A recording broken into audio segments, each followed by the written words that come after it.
Hello YouTube family, હું ચુડાસમા સંજય અને આજે ફરી એકવાર નવા વિડીયો સાથે હું તમારા બધાનું જ મારા યુટ્યુબ ચેનલમાં સ્વાગત કરીશું। તો મિત્રો, આજે આપણે આવ્યા છે મૂળ દ્વારિકા, કે જે ભગવાન શ્રી કૃષ્ણનું ધામ છે। મૂળ દ્વારકા આવવા માટે જો તમે કોડીનારથી મિત્રો આવતા હોય તો કોડીનારથી 5 થી 7 કિલોમીટરના અંદરે મૂળ દ્વારકા આવેલું છે અને તમે વેરાવળ સોમનાથથી આવતા હોય તો ત્યાંથી અહીંયા આવવા માટેનું અંતર 40 થી 45 કિલોમીટરનું છે। અને જો તમે આ બાજુ દીવ અને ઉનાથી જો આવતા હોય તો ત્યાંથી 45 થી 50 કિલોમીટરના અંદરે મૂળ દ્વારકા છે તે આવેલું છે। મૂળ દ્વારકા નામ એટલે પાડવામાં આવ્યું હતું મિત્રો કે સૌપ્રથમ ભગવાન શ્રી કૃષ્ણ આ જગ્યા ઉપર આવીને વસ્યા હતા અને ત્યારબાદ તે અહીંયાથી દ્વારિકા નગરી ગયા હતા। અને બીજું મિત્રો કે અહીંયા નાના મોટા બીજા ઘણા બધા મંદિરો છે, જેમ કે હરસિદ્ધિ માતાજીનું મંદિર છે, ખોડિયાર માતાજીનું મંદિર છે અને ભગવાન મહાદેવનું પણ મંદિર છે। તો આપણે સ્ટેપ બાય સ્ટેપ બધાના જ દર્શન કરશું। તો મિત્રો, જોડાયેલા રહેજો વિડીયો સાથે કે જેથી કરીને તમને બધાને જ દર્શન થાય। અને મિત્રો, જો તમે મારા ચેનલમાં નવા હોય તો જરૂરથી આ ચેનલને લાઈક, શેર અને સબસ્ક્રાઈબ કરવાનું ભૂલતા નહીં, કે જેથી કરીને અવનવા ધાર્મિક મંદિરો વિશેની તમને માહિતી અને જાણકારી મળતી રહે મિત્રો। તો જોડાયેલા રહેજો વિડીયો સાથે। આપણે વિડીયો સ્ટાર્ટ કરીએ છીએ મિત્રો। તો ચાલો સૌપ્રથમ આપણે હરસિદ્ધિ માતાજીના દર્શન કરીએ છીએ। તો મિત્રો, તમે સામેની બાજુ જોઈ રહ્યા છો કે તેમાં પહેલું મંદિર છે હરસિદ્ધિ માતાજીનું છે અને બીજું મંદિર છે ખોડિયાર માતાજીનું છે। તો સૌપ્રથમ આપણે હરસિદ્ધિ માતાજીના દર્શન કરીએ, ચાલો મિત્રો।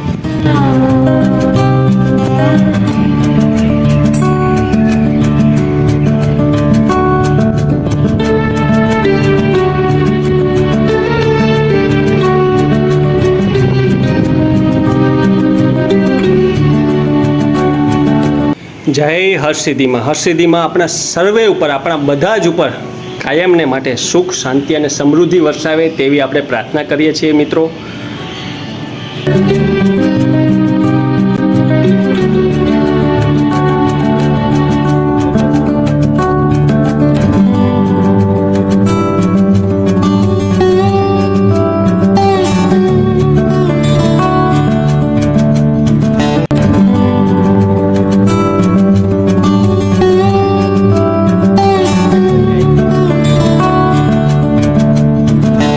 મિત્રો, આપણે હરસિદ્ધિ માતાજીના દર્શન કર્યા। હવે બાજુમાં અહીંયા ખોડિયાર માતાજીનું મંદિર છે, તો આપણે તેના પણ દર્શન કરીએ। તમે જોઈ રહ્યા છો કેવી સુંદર મજાની અને સરસ જગ્યા છે મિત્રો। તમે અહીંયા આવો તો ફરી એકવાર તમને અહીંયા આવવાનું મન થાય એવી સુંદર અને સરસ મજાની જગ્યા છે કે તમને ખૂબ જ અહીંયા આવી અને આનંદ થશે। અને બીજું, અહીંયા દરિયો નજીક હોવાને લીધે, દરિયાને કાંઠે મંદિર હોવાને લીધે તમને અહીંયા ગરમીનો અહેસાસ પણ નહીં થાય।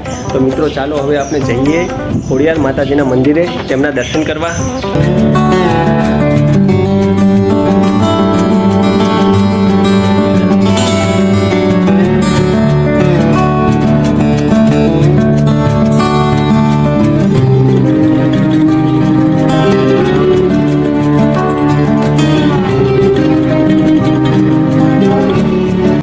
મિત્રો, આ દરિયાના દેવી માં ખોડિયાર માતાજીનું મંદિર છે।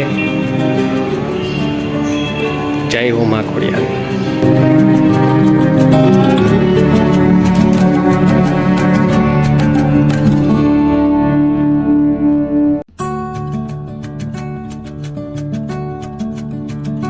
તો મિત્રો, આપણે હરસિદ્ધિ માતાજીના અને ખોડિયાર માતાજીના દર્શન કર્યા। તો હવે આપણે જઈ રહીએ છીએ દ્વારકાના નાથ એવા ભગવાન શ્રી કૃષ્ણના દર્શન કરવા। તો જોડાયેલા રહેજો વિડીયો સાથે।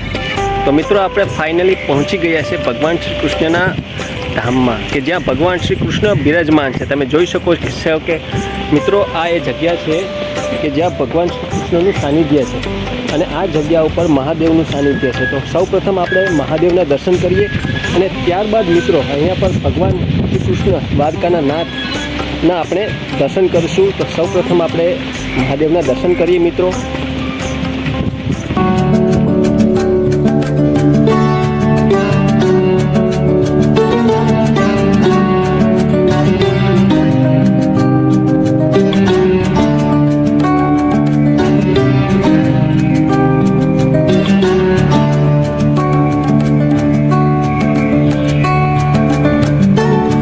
દેવાધિદેવ એવા મહાદેવ આપણા સર્વે ઉપર કાયમને માટે સુખ શાંતિ અને સમૃદ્ધિ વરસાવતા રહે તેવી આપણે પ્રાર્થના કરીએ છીએ। હર હર મહાદેવ, જય હો।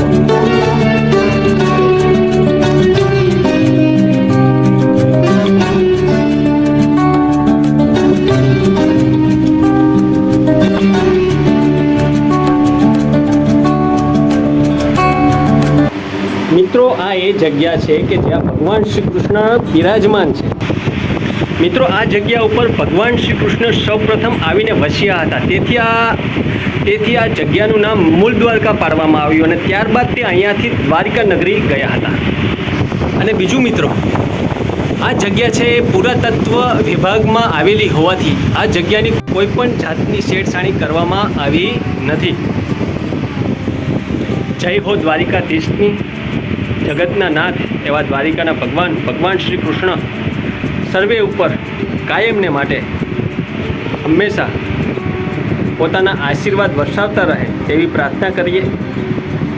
અને બીજું મિત્રો, આપણે ભગવાન શ્રી કૃષ્ણના દર્શન કર્યા બાદ બારોબાર નીકળતા જ તમે જોઈ શકો છો કે કેવું સુંદર મજાનું આ દ્રશ્ય છે. ચારેકોર દરિયો અને ભગવાન શ્રી કૃષ્ણનું મંદિર, અને સામે તમે જોઈ રહ્યા છો મિત્રો કે જ્યાં સાગર હનુમાનજીનું મંદિર છે. તો આપણે હનુમાનજીના પણ દર્શન કરીશું મિત્રો. તો ચાલો મિત્રો જઈએ હનુમાનજીના દર્શન. મિત્રો આ જગ્યા તમે જોઈ રહ્યા છો, અહીંયા પર સાગર હનુમાનજીનું મંદિર છે. તો હવે આપણે હનુમાનજીના દર્શન કરીશું મિત્રો. મિત્રો આપણે સાગર હનુમાનજીના મંદિરે આવ્યા છીએ.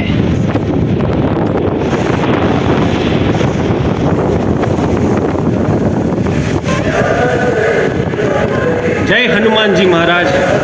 મિત્રો હનુમાનજી છે એ બ્રહ્મચર્ય, શક્તિ અને સેવાના ઉદાહરણ રૂપ છે. તો હનુમાનજી આપણા બધા જ ઉપર તેમના આશીર્વાદ વરસાવતા રહે તેવી આપણે પ્રાર્થના કરીએ છીએ.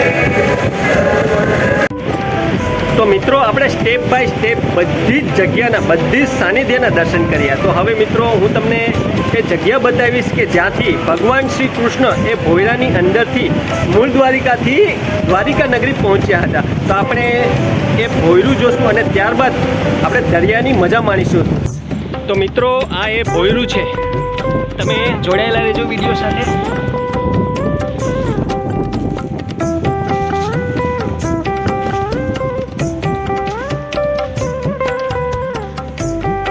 તમે જોઈ રહ્યા છો મિત્રો કે આ એ ભોયરું છે કે આ જગ્યા ઉપરથી ભગવાન શ્રી કૃષ્ણ દ્વારિકા નગરી ગયા છે.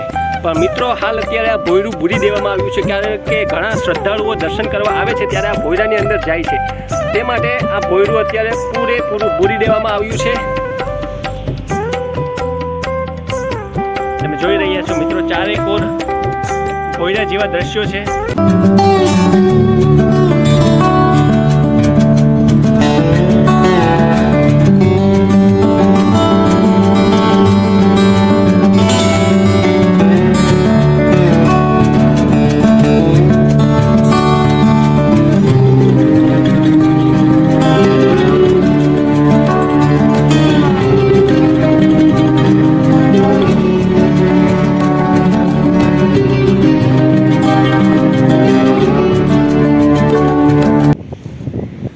આશા રાખું છું મિત્રો કે મારો આ વિડીયો આપ બધાને જરૂરથી ગમ્યો હશે. તો વિડીયોને લાઇક, શેર અને સબસ્ક્રાઈબ કરવાનું ભૂલતા નહીં મિત્રો, કે જેથી કરીને અવનવા ધાર્મિક મંદિરોની જાણકારી આપ બધાને જ મળતી રહે. નવા વિડીયો સાથે આપણા બધા જ ફરી મળીશું. તો ત્યાં સુધી તમને બધાને જય શ્રી કૃષ્ણ, જય સિયારામ, જય માતાજી.